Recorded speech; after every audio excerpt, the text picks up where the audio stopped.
I want to talk about every calorie is equal. Okay. Mm. You guys know my stance on that. I'll make it very quick because I want your thoughts. Yeah. Because I deal with the bros way too much and I'm trying to get away from that. So calorie bros are a tough crowd, man. Let's see if we can. My simple point, very simple, and I told you this, 300 calories in each hand, right?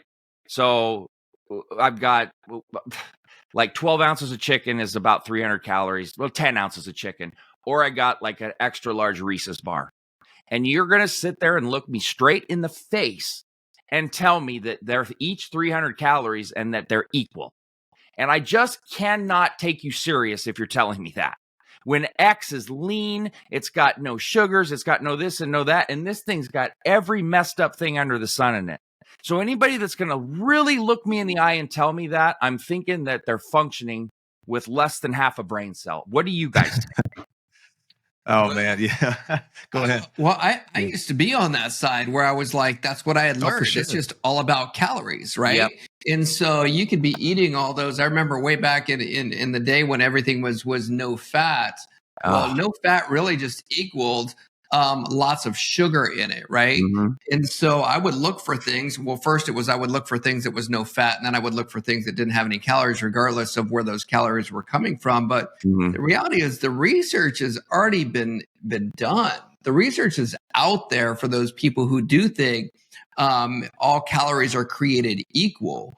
Well, they've taken people that they've given foods that are processed, ultra processed foods, given that group the same exact amount of calories that they're giving a group that's getting the same amount of calories, but nutrient rich foods. And they've followed these people and shown that the people who were eating the ultra processed foods end up gaining more weight than the other group that are actually eating nutrients, right? Putting nutrients into their body.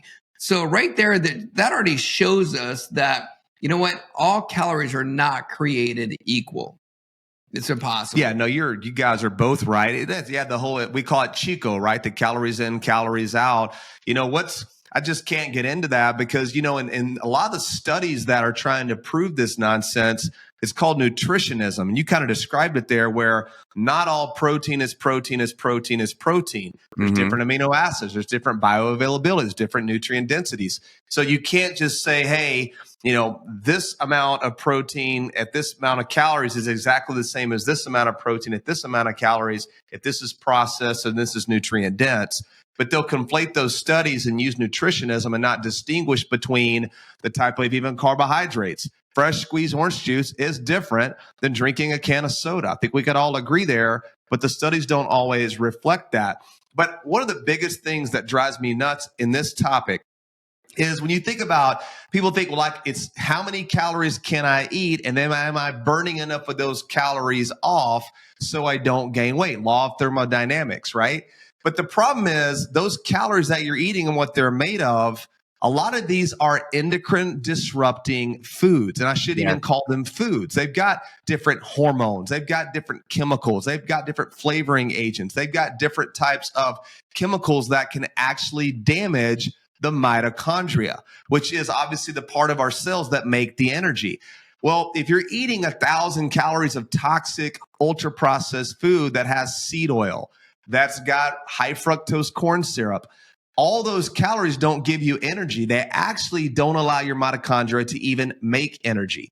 So it's not just the whole calories in, calories out, law of thermodynamics. What nutrients are you giving your body, and can your body use this? Because if not, you aren't creating more energy. Your electron transport chain is not creating more ATP. It's probably getting backed up and you're losing energy. And now guess what your body's going to do with all that extra crap you ate? It's going to store it as body fat. Those are the facts. And you can't work out this bad nutritional program where you're only counting macros and calories. It just doesn't work that way. In fact, how many calories are in being late on your rent? How many calories are in going through a divorce? How many calories are you were in a car wreck at lunch and your car got totaled and you're now in the hospital? Stress is a huge thing, and it makes a big, big impact on your metabolic rate. So it's not the calories. It's not that simple. And anybody who's teaching that, really, they've really taken a concept and oversimplified it. And it's really misleading to a lot of people, because there are some people, they're not eating anything. Dylan, they're not eating anything and they can't lose weight. Yeah. So how is somebody eating nothing and can't lose weight, and somebody's eating 5,000 calories a day, right? And they don't gain a pound? It's not calories in, calories out. That goes back to what we talked about.